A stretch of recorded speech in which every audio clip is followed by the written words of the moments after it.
రథసప్తమి.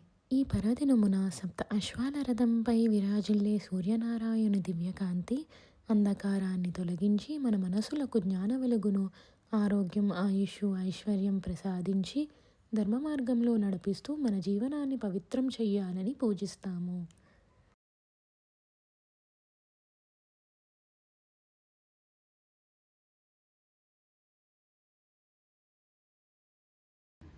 तप्तहेमकृतं सोत्थं मुक्तदामिभूषितम् उपवीतमिदं देवगृहाणत्वं शुभप्रदा श्रीशून्यरण्यस्वामिन् यज्ञोपेतं समर्पयामि।